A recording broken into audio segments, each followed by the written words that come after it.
और एक नाम आपने सुना है, वो हैदराबाद का, वो हैदराबादी बकरे की औलाद, नाम सुना है ना उसका?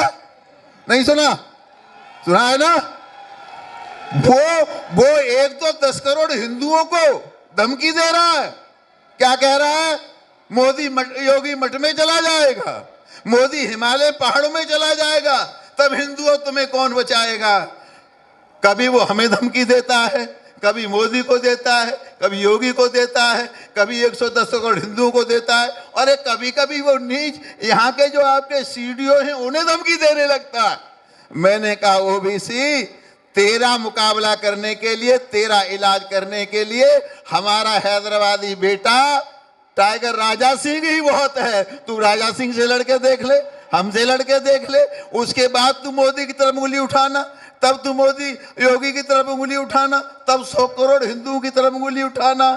तो इन सब लोगों का इलाज सही सही करना है तो योगी को यूपी में लाना है और मोदी को दिल्ली में बनाए रखना है। अच्छा बताओ, योगी के बुलडोजर में कोई कमी तो नहीं है? चलता रहना चाहिए तो योगी का बुलडोजर जिंदाबाद रहना चाहिए ना।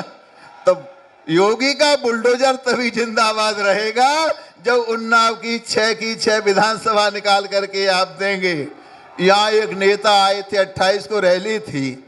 ये पता है कि कमंडल की धरती है, ये पता है कि ये संतों की धरती है, ये पता है ये वीरों की धरती है, ये पता है कवियों की धरती है। सारे मंच पर बैठे हुए सब नेता मिलकर के आजादी के दीवाने अमर शहीद राजा राम प्रकट सिंह का नाम भी नहीं ले पाए। इससे बड़ी शर्म की और कोई बात हो नहीं सकती। असल में इनका शहीदों से कोई लेना देना है ही नहीं, इनका कहीं लेना देना है ही नहीं। ये तो लिमिटेड कंपनियां हैं, चाहे मुलायम सिंह उनके बेटे की राजनीतिक पार्टी हो, चाहे मायावती की पार्टी हो, चाहे इटली वाली सोनिया और राहुल की पार्टी हो, ये लिमिटेड कंपनियां हैं, ये कोई पार्टी नहीं है।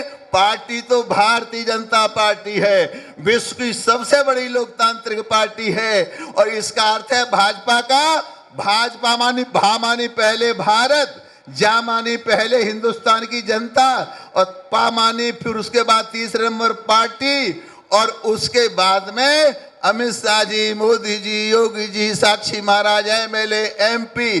तो हम लोग उस विचारधारा के हैं। तेरा वैभव अमर रहे माँ, हम दिन 4 रहे न रहे, हम राष्ट्र की राजनीति करने वाले हैं।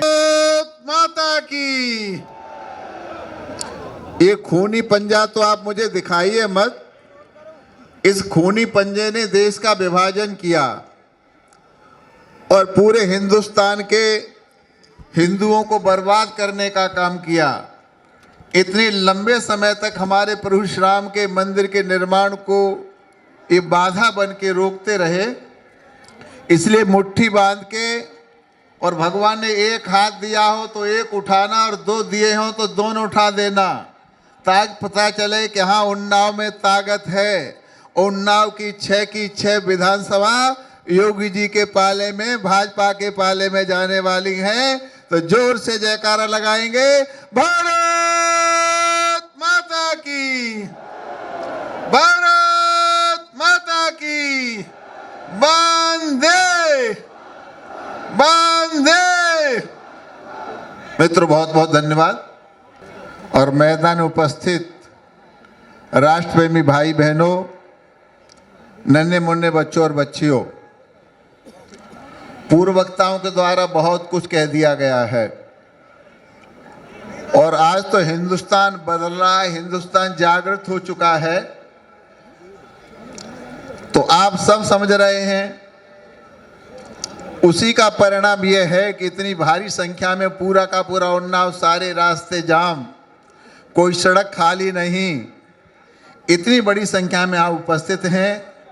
मैं दोनों हाथ जोड़ करके, पत्रकार बंधुओं, मैं दोनों हाथ जोड़ करके इस विराट जन समुदाय का, जनता ही जनार्दन होती है, तो सिया राम मैं सब जग जानी, करो प्रणाम जोर जुग पानी। मैं सभी का अभिनंदन करता हूं, वंदन करता हूं, स्वागत करता हूं और सम्मान करता हूं। भाई और बहनों, मेरा राजनीति का बहुत लंबा कार्यकाल हो गया।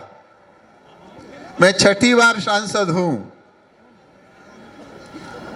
बहुत से मुख्यमंत्रियों को देखा, प्रधानमंत्रियों को देखा, सरकार के रवैयों को देखा,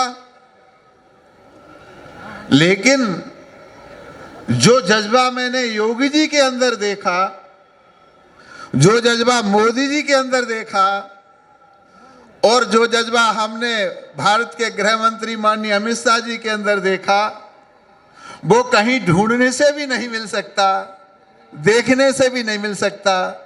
इसलिए इन तीनों विभूतियों को भी मैं सिर झुका के प्रणाम करता हूं, अभिनंदन करता हूं और उनका वंदन करता हूं। ऐसे महापुरुष हजारों हजारों साल में कभी कभी पैदा हुआ करते हैं। ये भारत का सौभाग्य है। एक दिन तो हिंदुस्तान में ऐसा आ गया था, हम भगवाधारियों को भगवा आतंकवाद का नाम दे दिया गया, हमारी प्रज्ञा ठाकुर को जेल में बंद कर दिया गया, स्वामी असीमानंद को जेल में बंद कर दिया गया। तो ये लग रहा था अब तो कपड़े रंगना भी अपराध हो गया। जय श्री राम कहने वालों को गोली। ये वो हाथ हैं जिन्होंने सरयू में से सैकड़ों लाशों को अपने हाथों से निकाला है, और उसके बाद भी दम भरते हुए आज के सपा के जो प्रमुख हैं अखिलेश यादव, इनके पिताश्री जो अपने नाम के आगे धरती पुत्र लिखते हैं, उन्होंने कहा मुझे और भी हिंदू मारने होते तो मैं मारता। तो जो हिंदुओं की मारने की, और हिंदू का अपराध कितना। जय श्री राम। कोठारी बंधु मेरे सामने आश्रम के अंदर थे और आश्रम से खींच के उनको गोली मारी गई थी।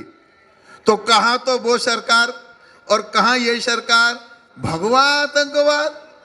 और आज मुझे लगता है विश्व में पहला इतिहास होगा, पहला प्रधानमंत्री होगा। हमारे प्रधानमंत्री जब काशी विश्वनाथ का अर्चन पूजन करते हैं, जलाभिषेक करते हैं, उससे पहले भगवा पहन करके गंगा जी में गोते लगाते हैं, स्नान करते हैं, उसके बाद जल लेकर के जलाभिषेक करने के लिए जाते हैं, भगवान का रुद्राभिषेक करने जाते हैं। इससे बड़ा सौभाग्य हमारा और आपका हिंदुस्तान का कुछ हो नहीं सकता।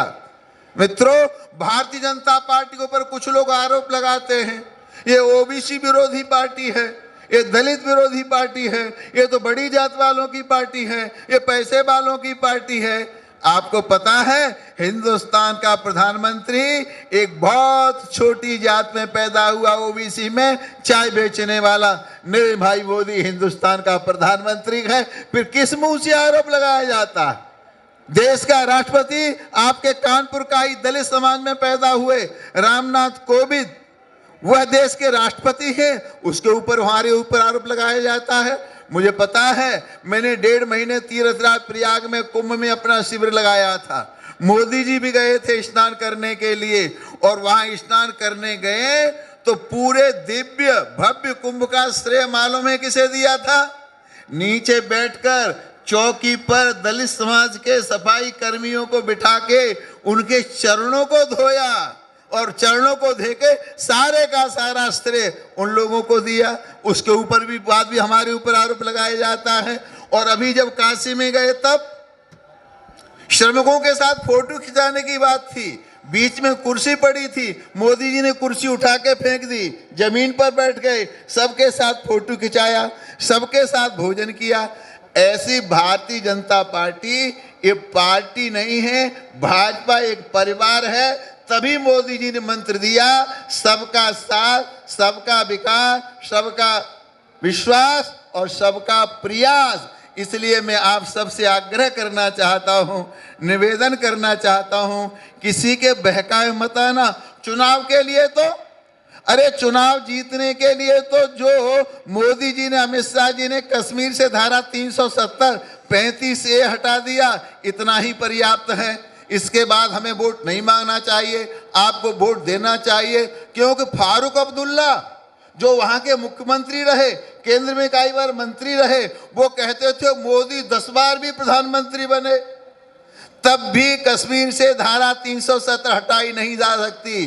1 मिनट नहीं लगा और कश्मीर से धारा 370 हट गई, 35 से हट गया। हम राष्ट्र के लिए राजनीति करते हैं, परिवार के लिए राजनीति नहीं करते। कौन है मोदी के आगे और पीछे? कौन है मोदी के आगे और पीछे? केवल भारत, भारत, भारत। केवल राष्ट्र की हम लोग राजनीति करने वाले हैं। इसलिए इतना अपार शक्ति को मेरे पास शब्द नहीं है।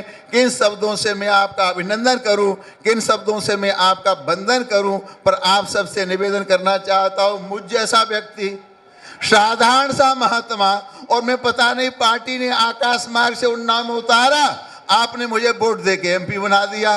और दोबारा तो जब से देश आजाद हुआ है, जब से देश आजाद हुआ है तब से लेकर आज तक किसी MP को इतना वोट नहीं मिला जितना वोट आपने मुझ जैसे छोटे से महात्मा को दे दिया।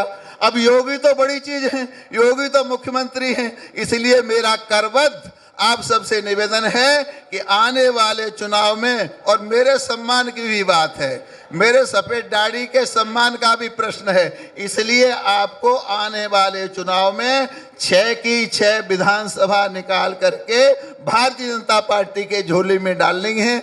ऐसा मैं आपसे निवेदन करने के लिए आया हूँ। हमारे माननीय कल्याण सिंह जी के सुपुत्र, जिन कल्याण सिंह के संरक्षण में मैंने राजनीति सीखी, जिनके संरक्षण में मैंने अयोध्या में जो कुछ कर सकता था किया, उनके सुपुत्र राजवीर सिंह राजू भैया यहाँ बैठे हैं। हमारे लिए सौभाग्य की बात है, हम उन्नाव के इस मंच पर, उन्नाव की इस धरती पर उनका भी हृदय से बहुत बहुत स्वागत करते हैं, सम्मान करते हैं, अभिनंदन करते हैं। सम्मानित मंच का और आदरणीय पत्रकार बंधु का, उपस्थित बड़े जन समुदाय का मैं हृदय से आभार व्यक्त करके शब्दों को विराम देता हूँ। जय हिंद, जय भारत।